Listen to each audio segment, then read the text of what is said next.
Good afternoon, everyone, or good morning, depending where you are in the country. My name is Lisa Helps, and I am the Mayor of Victoria, and I am here to welcome you to the very first Coast Talk in a long series.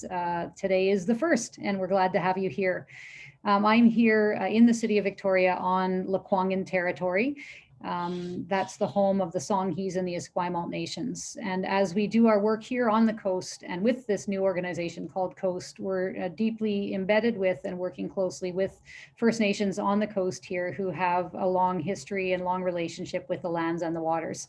So we're thrilled that you are here to join us today. I'm just going to tell you very briefly about what Coast is and the Coast Talks series, and then I'm going to hand it over to today's moderator, a wonderful local entrepreneur here in Victoria.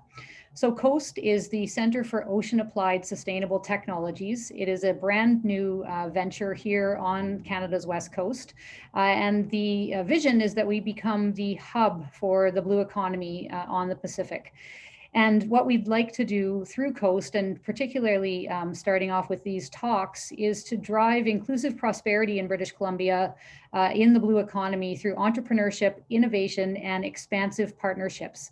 And the Coast Talks series is really meant to kick off the ecosystem that Coast will be building here to showcase some of the organizations, the innovations, the entrepreneurs, and the companies all working hard on the blue economy and sustainable ocean futures. So that's why we're here today. We're so glad that you've joined us. And with that, I'm going to hand it over to our moderator today, Julie Angus, who is the founder of Open Ocean Robotics. Julie, over to you, and we'll see the rest of you at the end. Wonderful. Thank you very much, Mayor Helps. Thank you so much for joining us here today for our inaugural Coast Talks, which is on blue carbon. And this is a very important topic reflecting the critical role the oceans already play in regulating our climate and moderating the impacts of climate change, but also the important role that they can play in the future. Currently, our oceans absorb 50% of the greenhouse gases emitted by humans and have absorbed 90% of the excess heat. That is a tremendous impact. And without that, our global temperatures would be 36 degrees Celsius higher. That would turn our Canadian winters into a heat wave, and our summers would be as hot as a sauna. So needless to say, the world would be fairly uninhabitable. And the oceans are also the lungs of our planet, producing the oxygen that we breathe in every 2 out of 3 breaths. So they are crucial to keeping our planets healthy, and they could do even more. New carbon sequestration strategies, such as carbon storage in the ocean subseafloor, macroalgae production, and coastal restoration offer tremendous potential in providing blue carbon solutions. And today, we're joined by 3 remarkable people to explore this topic. Kate Moran, President and CEO of Ocean Networks Canada, Bill Collins, Chair of Cascadia Seaweed, and David Lee, Science Advisor for Carbon Direct. We will hear from each of our speakers today and then have a panel discussion, as well as open the floor for questions. And you can please submit your questions through the Q&A. So to start us off, I would like to introduce Kate Moran. Professor Kate Moran is the President and CEO of Ocean Networks Canada. Her previous appointment was Professor and Associate Dean at the University of Rhode Island. From 2009 to 2011, Moran was seconded to the White House Office of Science and Technology Policy, where she served as an assistant director and focused on Arctic, polar, and ocean, the Deepwater Horizon oil spill, and climate policy issues. Professor Moran is active in public outreach topics related to the Arctic, ocean observing, and climate change. Thank you for joining us, Kate. Well, thank you for inviting me. It's a delight to be here. And I'm going to be describing a project that I have the honor of leading among many partners called Solid Carbon.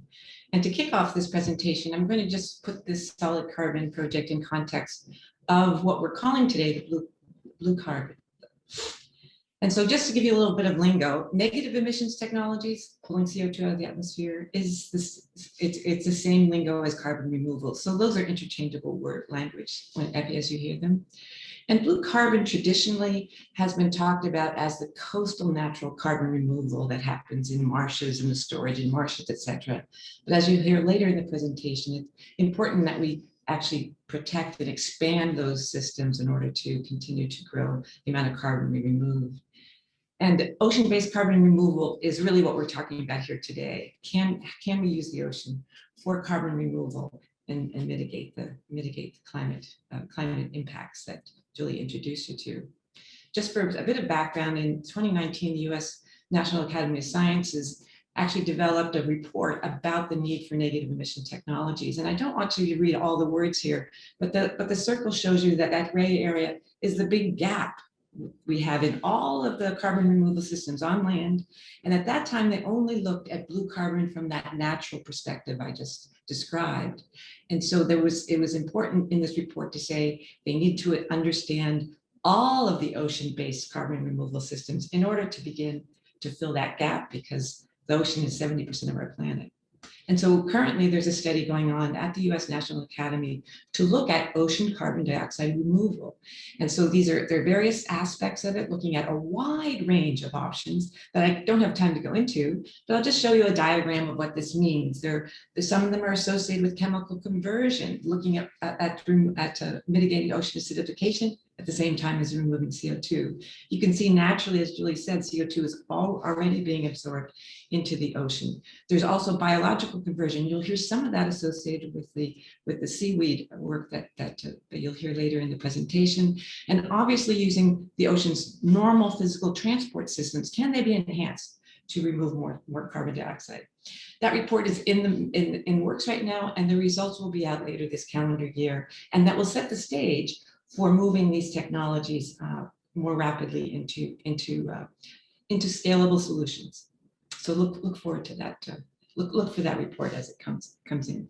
So let me talk about solid carbon. In that 2019 report, there were these practices for carbon removal, and these all have to be implemented. We need all of them to remove carbon, but it's not enough. And so what we're talking about in terms of solid carbon is to use a natural mineralization process in the ocean subseafloor combined with direct air capture of CO2 to help fill that gap. And this is just a diagram that explains why we need this carbon removal. Time in years is on the x-axis, billions of tons of CO2 per year on the y-axis. And this is a stylized diagram from the UN Environment Program. But what it really shows you is that light gray area is it's essential for us to remove carbon from the atmosphere to keep the planet habitable for humans at 1.5 degrees C increase over pre-industrial levels versus not doing so. What solid carbon is capturing CO2 with technology like our partner Carbon Engineering here in BC is developing, pulling CO2 right out of the atmosphere, taking that CO2, pumping it through the water column and injecting it into subseafloor rock, specifically basalt. And the reason we're doing that is because Iceland, which is above the sea level, basaltic rock formation, demonstrated that the CO2 turns into rock in 2 years. So this becomes a durable solution for removing CO2. This is just a stylized diagram of what it could look like. The lead of the systems approach for this solution is Karen Crawford, a professor here at University of Victoria, and he has a wide range of system solutions. This is just one of them that could be the ultimate solution with renewable energy powered direct air capture and sitting on location over these basaltic systems. We're currently funded by the Pacific Institute for Climate Solutions to do a 4-year feasibility study. We're in our 2nd year. We also competed for the MacArthur Foundation 100 and Change competition, and we made the top 100. So there's a lot of interest in this particular solution. The great thing about it, it uses existing technology, much of it from the oil and gas sector. So it really can become a bridge for taking those workers and technology from that industry and putting it together to provide a solid climate solution for the future. And what we want to do after our feasibility study, or even during the feasibility study, is actually to do a demonstration at Ocean Networks Canada's real-time observatory system at Cascadia Basin because it turns out it is the best location globally because it's the most well-known ocean basalt location in the world. We know it extremely well. There's already boreholes drilled there. And there's already been hydrogeologic experiments. So it's really ready to go to have Canada be the first one doing a demonstration in the ocean. And the Cascadia Basin alone has incredible potential to store durably CO2. It has an equivalent of about 20 years of global CO2 emissions. Our current costs are about $190 per ton. That it might actually be higher, but our goal is to really get that down to the levels now and hopefully get it in the levels that the Canadian government is committed to, around $170 per ton. The green blobs here show you the other potential reservoirs on the planet. These are really just rough guesses, but there are similar systems all over the Pacific Ocean. And the red just shows you some of the areas of over the past almost 50 years where oil and gas have been extracted from the ocean basins. So this is our timeline. We had a pre-feasibility study in partnership with Columbia University and the US Department of Energy. And our current feasibility study that I mentioned was funded by Pacific Institute for Climate Solutions. And we have now completed a draft business case to conduct the demonstration project, hopefully next year, but it might take a little bit longer, maybe 2023. But if we can get that demonstration going, as has been demonstrated in Iceland, once the demonstration was shown to be durable, there was financial investment going into those systems. And this was what we would view as being able to kick off this industry. But the ship that we're talking about using is the drilling vessel Joyous Resolution that was built in Canada, in Halifax, quite a number of years ago. It's a scientific drill ship that has been here before to do the drilling. But the business potential of this kind of business is huge. The North American alone carbon capture and sequestration market size is currently in the billions of dollars. And the estimated growth is that this dedicated storage segment in terms of basaltic rock and durability is going to have incredible growth in the future. It also has a wide range of industry segmentation because similar to the offshore oil and gas support structures. I won't go into the details, but as you can imagine, these same skills just map directly into this potential future industry for British Columbia. And there's other additional technologies that aren't in the offshore oil and gas sector at the moment. I just want to thank our partners. Our partners continue to grow. I haven't updated the slide, but we have a great group of researchers who are working with us on this project. And we look forward to sharing some of the results in the near future. So thank you very much.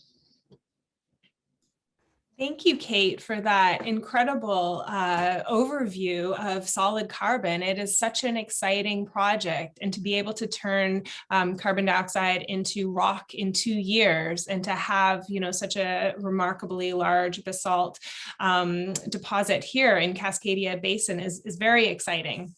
So I'd now like to turn it over to Bill Collins.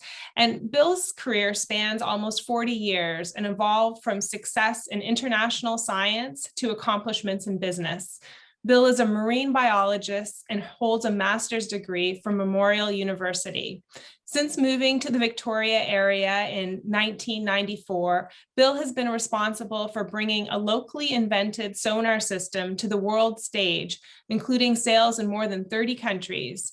Bill has co-owned a high-tech manufacturing company since 2008, where he filled many corporate roles. In 2019, Bill and partners created Cascadia Seaweed, an award-winning company that has grown to be the largest supplier of ocean-cultivated seaweed in Canada. Thank you for joining us, Bill. Thank you for having me. I'm very glad to be here. Thanks to all the folks for listening in today. And I want to say thank you particularly to our First Nation partners up and down coastal BC, from the Clahoose and Uchuclasset, Hawaiiat, and soon to be a new partner in the Southern Islands. So thank you all very much for helping us deliver the dream. Cascadia Seaweed, as Julie mentioned, was founded in 2019, and it grew because of some work that was done from the Vancouver Island Economic Alliance, who looked at areas and businesses on Vancouver Island in particular, but perhaps throughout coastal BC, where we could have a global competitive advantage. And that turned out to be aquaculture, amongst others. Now, when you're trying to attract foreign direct investment, and if you were living in, say, Seoul, and you Googled British Columbia and aquaculture, you'd see a myriad of discussion. However, when you peel back one layer of the onion, you find aquaculture and the tripod of aquaculture being finfish, shellfish, and the new kid on the block, seaweed cultivation. It's important to note that seaweed cultivation is just that. We produce new biomass for the ocean by taking seed from locally growing seaweeds. We put them into a lab, into a nursery. We create the life cycle processes that allow us to grow little seaweed seedlings and plant them out on infrastructure in the water. That infrastructure, of course, anytime you're putting anything in the ocean, you do impact it. In this case, it's low impact because we're just dealing with floats and lines and anchors. So it is a very good way to create an opportunity for coastal economic development. Cascadia is vertically integrated. We cultivate seaweed in the ocean, and our first and highest and best value is to produce food. Although during the life cycle of seaweed, it does spawn and go to the sediments below, some of which sequesters carbon. That carbon can be repurposed by organisms in the ocean, but ultimately some of it will end up in the deep ocean. Now, when we say ocean carbon disposal specifically to capture carbon, what that really is to grow seaweed at scale, to let it grow in the photic zone and then sink it into the deep ocean, thereby permanently sequestering it. So there's a little bit of a difference. And of course, when we're taking seaweed out of the ocean to eat, we're also taking it, making it available for repurpose through human consumption and other forms. So we have some work to do in figuring out how it's to be quantified, and you'll see what that's all about towards the end of what I have to say. When we grow seaweed in the ocean, as you'll see in the farms to the left of your screen, we do sequester carbon, but more importantly, perhaps, we create habitat. So we're creating the conditions in the water that would be amenable to other beasts growing in there. We improve the water quality. The studies have shown that we moderate ocean acidification, at least locally around farms. And of course, the more we scale, the better off it will be. And we protect and advance biodiversity. So when we plant seaweed in the ocean, it's up to Mother Nature. It doesn't require land, fresh water, pesticides, or fertilizers. It takes everything it needs from the water and allows us to create beautiful food and deal with carbon effectively. I think it's also very important to understand that the value chain. And in our world, we create the seed, we deploy the farms, we plant, and then we harvest.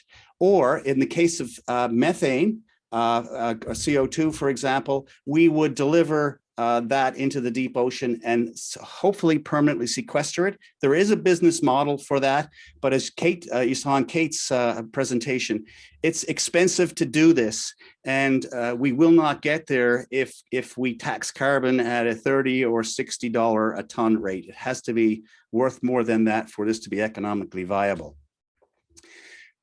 One of the really important things is to quantify the protocol for seaweed as a cultivator. Coastal cultivation it needs to be established, and we'll see some more about that the next talk. Essentially, we're trying to do that, and we're with a consortium of about 20 seaweed farmers globally, including a 300-year-old seaweed farm in Japan. The goal of this study, which is being done by Oceans 2050 or carbon farming, is to quantify the contribution. And by the way, this consortium is also up for the Keeling Curve Prize this year as an innovative way to help mitigate CO2. The other blue carbon, it's important to note, it's when we take seaweed, harvest it from the ocean, and then feed it to cattle. Studies are there now. We know certain species of seaweed can reduce methane emission by up to 90% with 0.5%. So that's 90% savings of methane by 0.5% supplement to a cattle or a dairy cow's diet. This also has a benefit of reducing or improving the feed conversion ratio, which means you have to grow less silage in order to get the same mass of the cattle. So there's three bottom lines here in terms of the planet. It's another form of blue carbon used to transition to perhaps a more sustainable future.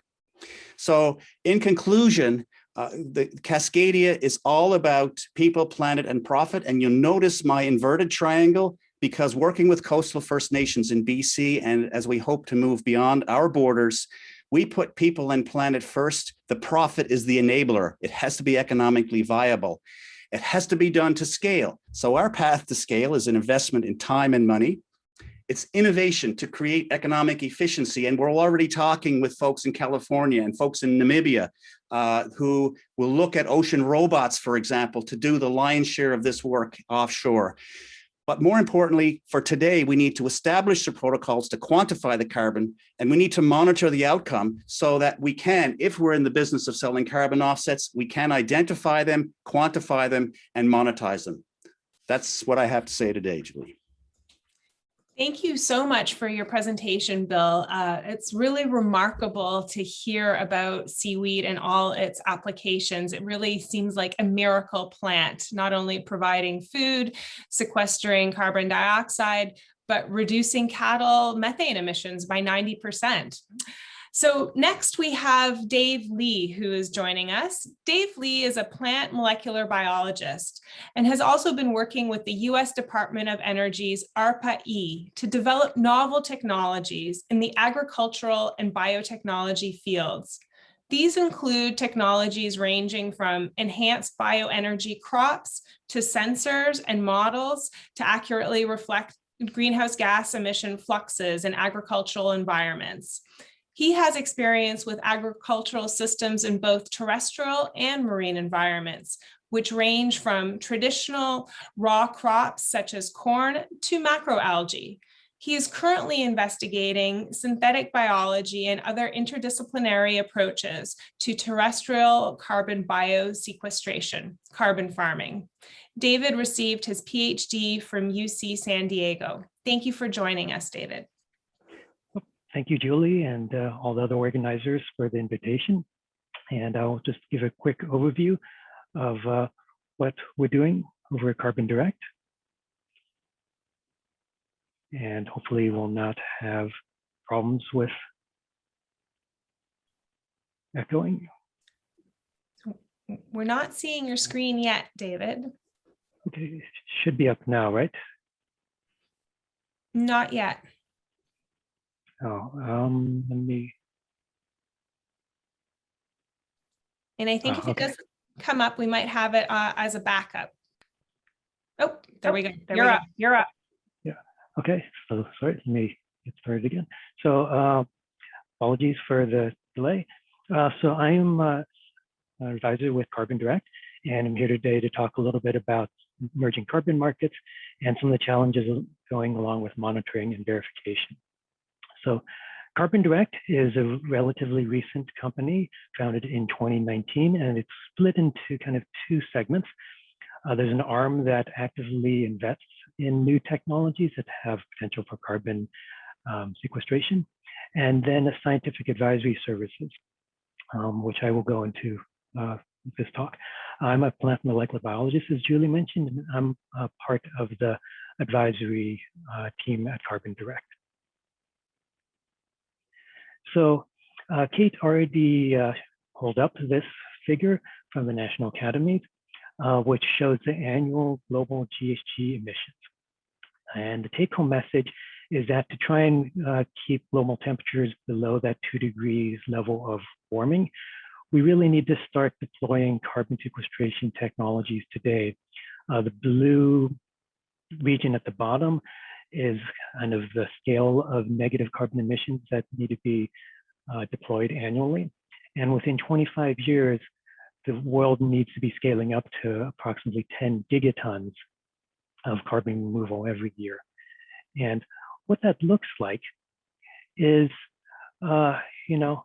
a huge amount of material. I'm afraid I'm US centric. We're based in the US. So this is view of the New York City skyline, and 10 gigatons of substance, in this case, solid carbon, completely dwarfs that, because this actually only represents 1/10 of what 10 gigatons would look like. So the role of Carbon Direct in trying to help facilitate that is to combine scientific expertise and finances to scale this industry up and to provide confidence to the industry that what they're actually supporting in terms of carbon offsets and carbon negative technologies is really doing that. We have a number of very well-respected scientists on our scientific advisory team and have worked with a variety of companies. Microsoft and Shopify are a couple that have publicized our work with them. We do everything from life cycle analysis of various carbon negative technologies to the assessment of new emerging carbon technologies. And while we are US-based, the team has worked in projects over 28 countries and every continent. And just importantly, a whole range of different sorts of carbon negative approaches. We're only going to be highlighting our work in blue carbon, which includes both open ocean and coastal aquatic environments. But as you can see here, Carbon Direct has expertise in all of these different technology approaches. One thing that we're very optimistic about is that carbon markets are expanding. I'm not going to go into detail here, but just a snapshot of some of the statistics of the current state of carbon markets. You can see that there are markets either existing or emerging all throughout the globe, either in terms of carbon taxes or emission trading systems. And as I'm sure you know, British Columbia was one of the first to stand up these markets. And a recent report indicated that there are currently about 900 megatons of carbon offset projects in the major carbon public registries. And these registries are databases in which companies, organizations who want to purchase offsets for their activities can go to and purchase them. And what's significant about this level is that this is a 40% increase over 2020 in terms of the megatons of CO2 projects that are now publicly available. And while that is great, to put this in perspective, the major oil companies that have publicly stated that they're going to be going net zero in terms of carbon emissions have a target of 3,000 megatons. And so there's a large gap in the amount of available carbon projects, offset projects, with what the world is going to need going forward. So what Carbon Direct does, we help define these 5 key principles for quality removal. Essentially to try and identify for projects that have valid amounts of carbon removal in terms of counting. There really are verified additionality so that these are removals that wouldn't have occurred anyways without these payments, that they do not do any harm in terms of displacing existing livelihoods or environmental services. Durability is key, that these projects really store the carbon for a long term or at least a certain amount of defined time, and that there's a minimal amount of leakage so that if you support a project, a specific project in one location, that won't lead to increased emissions in another area. For example, if you preserve a forest in one location, that doesn't mean that right next door, the equivalent amount of forest lands will be cut down. And so, more and more nowadays, instead of going to the public registries that I just mentioned to purchase offsets, organizations are choosing to select projects that they are confident meet these principles. And so one specific example is Shopify, who Carbon Direct worked with to develop their 2020 portfolio.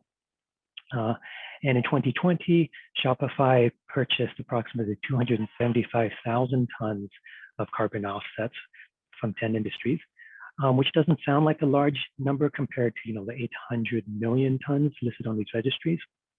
But these are high quality verified projects, which are, to be honest, a little hard to find, and they range from a variety of different projects, terrestrial, biochar, chemical capture, and one small project with a company called Running Tide based in East Coast of New England, which is utilizing macroalgae to capture carbon in its biomass and then sink that biomass.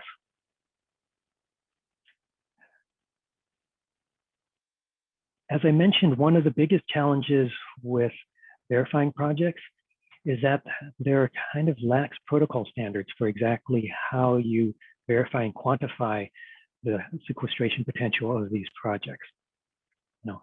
Many of them are just relying on almost self-reporting.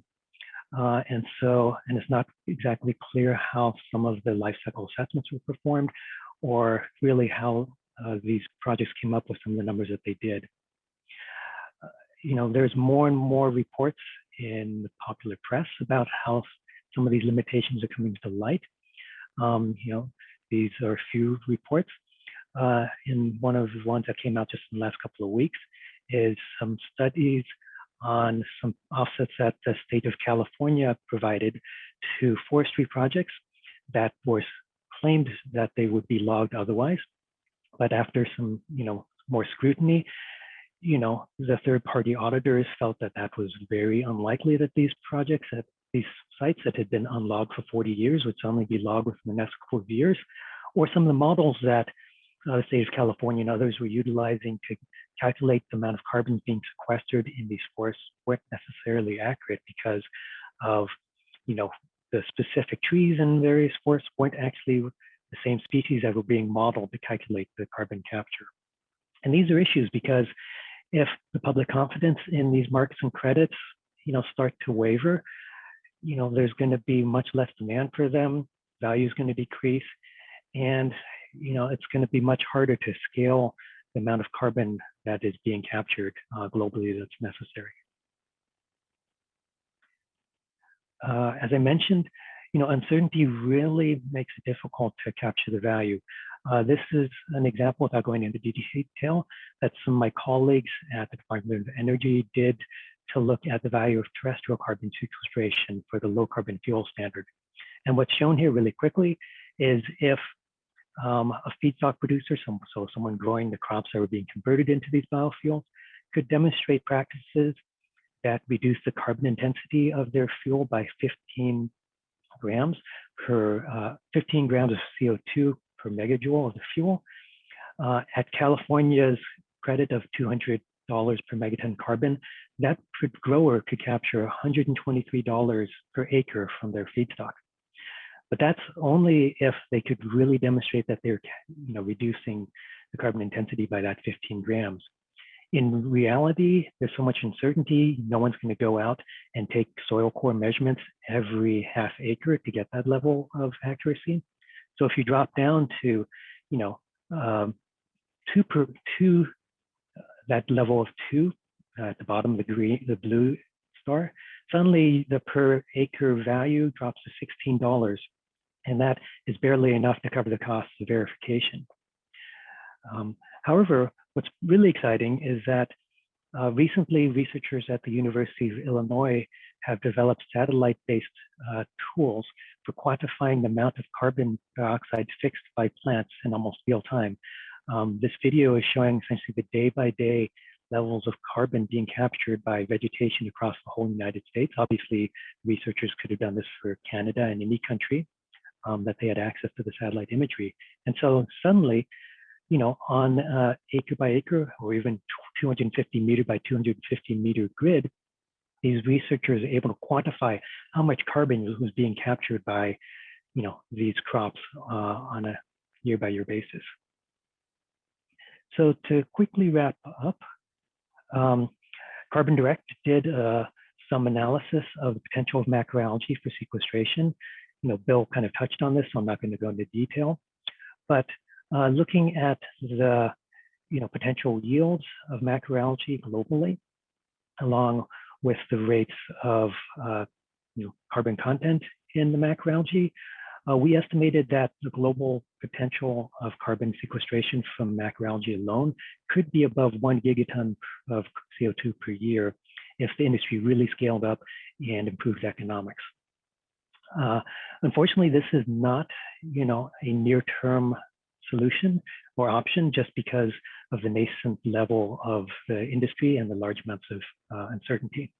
And as Bill mentioned, macroalgae can be used for a variety of energy applications, converting into various products, or even as feed supplements. So what will it take to get there? One of the challenges is that as much as people understand that there's a huge potential for seaweed to be a carbon negative biomass and have great environmental services, there's a lot of uncertainty in terms of how much policy support there can be due to the uncertainties of the real life cycle assessment of the crop and potential ecosystem impacts of large scale deployment. Luckily, there have been some recent modeling work to look at some of these benefits. In the upper right is some modeling work that researchers at the University of California have done recently. What they did is they modeled global ocean circulation and mixing to assess the timescales by which CO2, if injected at certain depths of the ocean, could remain sequestered over time. And what you can see in panel C is that once you start to get the carbon below 1,000 meters in the ocean, that carbon tends to stick there for hundreds or even up to 1,000 years, which is great for sequestration. And there's also tools that have started to map out specific regions offshore that are ideal for macroalgae cultivation. This is another model done by the University of California, which has just come online. And it identifies the most productive areas for macroalgae deployment, both in terms of expected yields and to avoid issues with shipping channels and other sorts of uses. However, for this really to be scaled up, there's going to have to be the development of new production systems for macroalgae. This is just one hypothetical approach, which utilizes engineered upwelling to bring nutrients that are normally persistent in deep waters up to the surface where the macroalgae are growing, and to deploy large amounts of automation to really make it economical. So at this point, thank you very much for your time, and I just have to add our usual disclaimer that we hope that you do not choose to invest in any technologies based on what I presented today. Thank you, Dave, for that fascinating presentation. It's so interesting to hear the growth in carbon offsets, 40% since last year, but really the significant need that there still is, and some of the challenges in ensuring that they're good carbon offsets. So I'd like to invite all of the panelists to turn their cameras and microphones on, and we'll start a panel discussion. So thank you all for your insights. I think there's a lot of really fascinating topics that we addressed, and sort of building off of Dave's presentation and the future outlook. It would be really great to hear your thoughts as to where do you see blue carbon being in 5 years time or 10 years time? How large a role can blue carbon play in sequestering carbon dioxide? And Kate, why don't we start with you? Well, I think these ocean-based solutions that I mentioned in the beginning, including seaweed cultivation, are going to be critically important. And because of that gap, and I think David has already outlined that we're going to have to move forward on rapidly increase the research in these areas and then move them along the technology readiness level as quickly as possible. It's certainly something that it's clear we need to do, because even though we've been in the world of COVID-19, the CO2 emissions have not reduced. And so it's a combination of rapid reduction plus all of these solutions that we need to implement. Absolutely. And I should just add that I think BC is well placed to have some central elements of those industries going forward. And Bill's company is a perfect example that innovation. Absolutely. And Dave, do you want to add on that based on some of the forecasts that you discussed? Sure. I mean, I can't give any more concrete numbers and estimates I gave, but there is a lot of interest in blue carbon generally compared to just a year or two ago. And I definitely see a lot more interest in this space. And I'm obviously obligated, since I'm also advising the Department of Energy RPE's program, to highlight that that they alone have put approximately $60 million US into R&D for macroalgae systems, like what Bill was working on, and others to try and scale up the technology. And I know there's definitely talk within the US government about trying to expand those sorts of programs to look at that. It's great to see that investment. And, as you mentioned, Running Tide has a project right now that Shopify, I believe, is invested in. And I see in one of the questions from the audience from Robert Niven, he mentioned that it's worth mentioning that Shopify just published their carbon removal offset playbook today. Is that something that you can comment on? Yeah, it's great timing. I admit I haven't seen the latest draft, the final version of their playbook, but it really was based a lot on those 5 principles that I mentioned, to ensure that, projects, meet those 5 criteria for high quality carbon removal.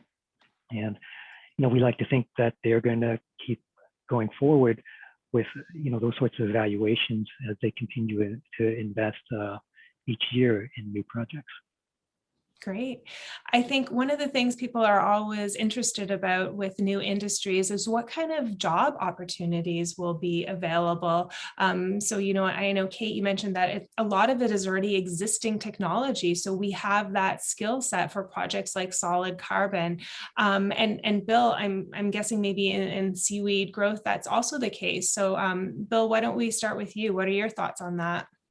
I think there's lots of jobs to be had, and I mentioned earlier the triangle of the tripod, we're calling it, whereby the services that will be generated include anything to do with on water, ocean activities, whether it's infrastructure. I guess the first year out, we were putting farms in the water that we used about 90% local content up and down the island.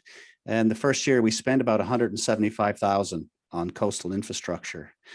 Then there's the longer term employment related to it. In a study done in Europe, it was noted that of all the jobs created directly and indirectly for seaweed cultivation in Europe, which has about 68,000 kilometers of coastline, it was about 85,000 jobs. So if you extrapolated BC's coastline, about 25,000, give or take, that would translate into 30,000 indirect and direct jobs. At the moment, I don't see that because of the intensity of civilization in Europe versus the intensity of civilization on the coast of BC.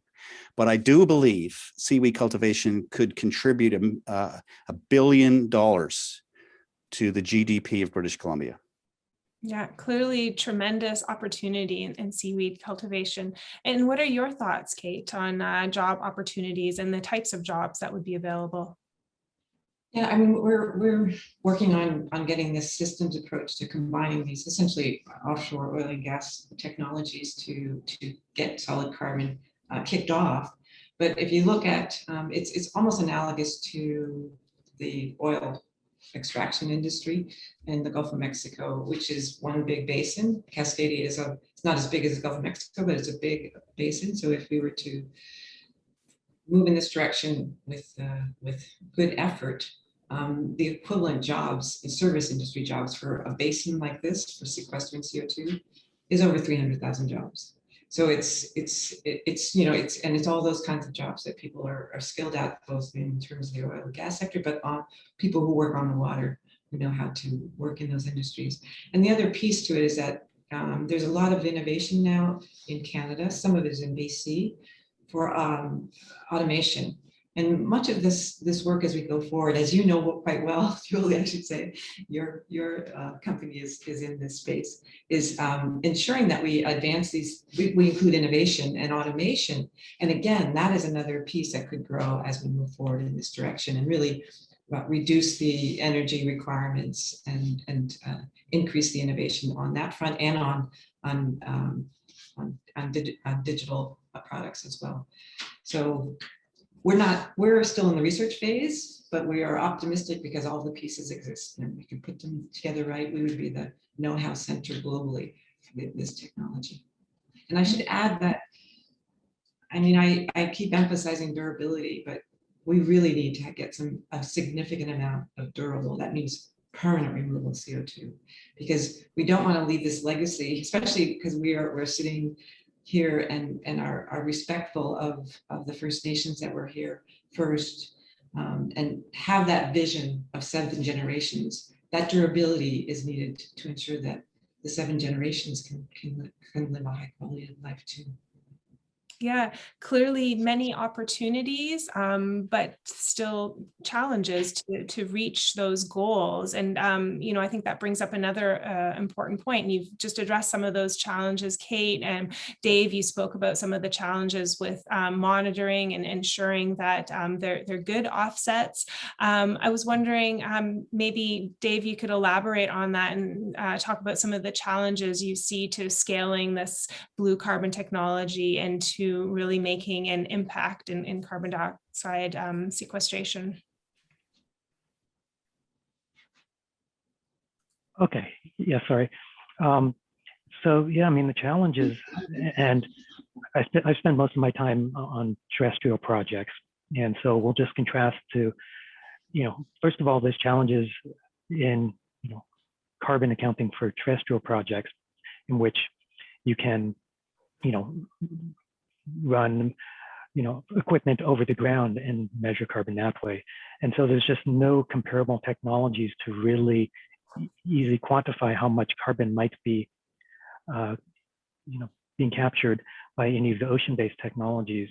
And until you have some sort of baseline for one, just understanding, the existing levels of carbon in these ecosystems, and then on top of that, how much additional carbon might be, collected or sequestered with new technologies, there's just going to be very, I would call it kind of, low quality carbon, and people just aren't going to value it as much.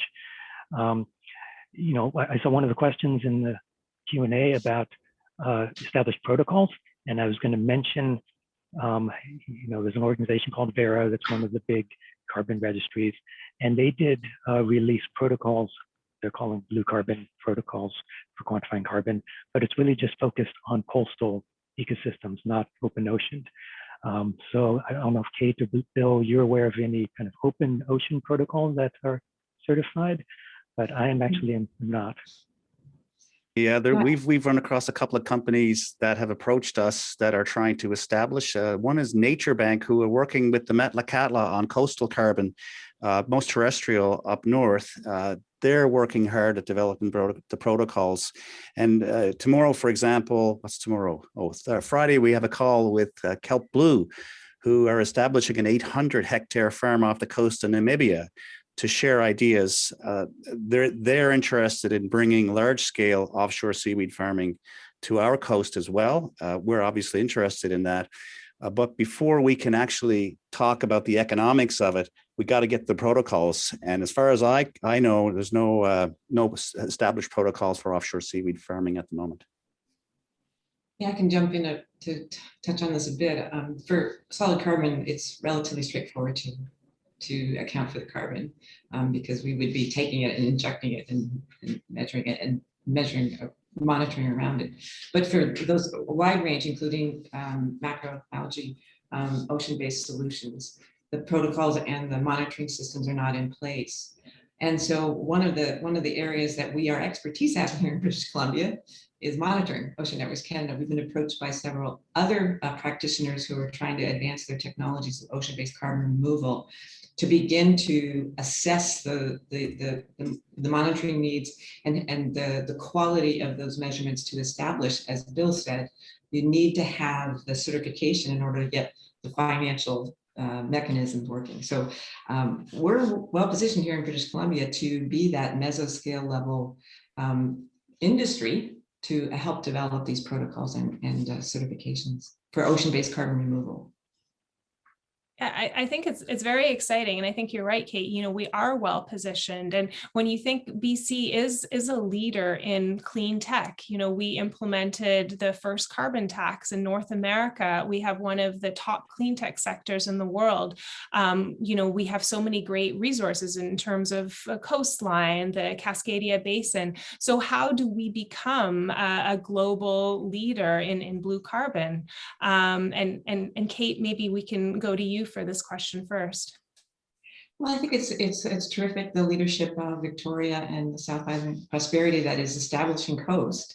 That is one way to really start focusing the governments who can begin to inject some investment money into help us grow these industries at a time when they're so needed, not only in British Columbia, but globally. So that's another piece that's really helpful. And I do think that if you look at innovation more broadly, particularly when you look at the United States, which has been an innovator for decades, to kick some of these industries off, the most successful implementation of getting those started is government procurement. And we need to have that as part of that investment portfolio and encourage the government to do that kickstart, like has been done in the US through programs like DARPA. And Bill, given that you're, growing seaweed here in BC, what are your thoughts on this? Yeah, I got held up the other day when someone suggested I shouldn't be saying that we can be leaders in this because we need to walk the walk before we can proclaim this. However, I'm of a firm belief that if you're going to start something and you're going to do it right, you better do it. And that means walking and talking and sticking your neck out. And British Columbia is perfectly positioned to do that because we have a global presence in carbon and in sustainability and the blue economy. We can leverage that. As I mentioned before, we're talking to folks from Ireland to Namibia.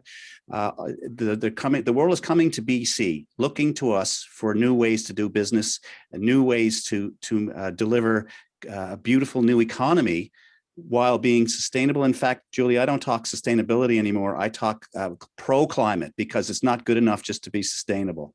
So it's important for us to get out in front of this, and Coast is an excellent vehicle to do that. Keep it up, I would say. Absolutely, we will. So I'd like to turn to some of the questions from the audience because we do have a lot of great questions here. And I'm going to start with one for you, Bill. Bill, what species of seaweed are you growing? And if you grow large species of kelp, could you not also deploy along coastal infrastructure to decrease wave energy as a mitigation to sea level rise induced flooding risk? Well, today, in the past couple of years, we're growing seaweed, Saccharina latissima, sugar kelp, widely known. It's one of the most ubiquitous kelps grown and cultivated. We also did Alaria marginata, which is our version of wakame, to try and capitalize on the existing market in the food business for seaweed salad. When you have seaweed salad from Costco, you're eating wakame. We're also doing new cultivars in agarum, because it is a species that you plant in the summer as opposed to the winter, which are the other two species, as well as macrocystis and neurocystis. We believe ultimately we want a diversity and a strong portfolio of seaweeds. Whether or not kelp curtains, if cultivated in the right areas, could reduce coastal erosion through mitigation of waves. There's no doubt when it's at its height of growth, which could be 2 to 3 to 4 meters of a beautiful blade, it does mitigate. No doubt about it. Whether it can be used for coastal erosion and flooding, great question. We're doing dynamic studies right now with folks in Victoria and around the world to try and quantify that, because we need to understand the drag coefficients on our kelp to make sure that they stay in place, that the farms stay in place. I'll tell you one other project that I've heard of is using kelp curtains grown coastally to reduce noise in the ocean, which may provide for better environmental conditions for orcas, for example. Thank you. And thank you to Shannon Bard for that question. Before we wrap up, I just wanted to ask each one of you to give us a parting thought. Kate, if we could start with you, that would be great. Well, I'm the ultimate optimist, even though we haven't reduced our emissions. But I do think that the world has changed, and people are, as David has been mentioning, there's so much interest in this. But I think we're on the right track, and it's going to be a bright future for us here in British Columbia. But we need to ensure that we focus on carbon removal. Thank you. Dave, would you go next? Sure. So I'm just going to kind of focus on the scale of this challenge, the picture of, what a gigaton of carbon looks like. And that's going to require, all solutions to be deployed. But when these solutions are deployed at scale, it's really important to take, the time before they get deployed at scale to really figure out what sorts of impacts they'll have, especially in the open ocean, as big as that may be. People have learned that human activity can still screw up the ocean, and we don't want to just take a carbon-focused approach and not think about the other aspects of what these new technologies could have at scale. Wise words. And Bill? Yeah, my comment would be eat more seaweed. That way you'll live longer, and that way you'll be able to provide a great transition into a green, sustainable, proactive, and long-term economic growth, and deliver prosperity to all peoples of the world. Thank you for that. And thank you all for your participation and presentation in this discussion today. And now I'm going to hand it off to Mayor Helps to close us off. Great. Thank you, Julie. Thanks, everyone. That was really fascinating. We are having another Coast Talk, the second one, on June 23rd at 11 a.m. Pacific Standard Time. So if you liked this one, please come back for the next one. To learn more about Coast, you can go to canadacoast.ca. And you'll see that the format of these talks will be 2 geniuses from British Columbia and 1 genius from afar, because while Coast is located here in British Columbia, we really have a global focus and want to make sure we're drawing together our own wisdom, knowledge, and innovation with the wisdom, knowledge, and innovation from across North America and around the world. So we will see you next month for the second Coast Talks, and thanks again for joining us today.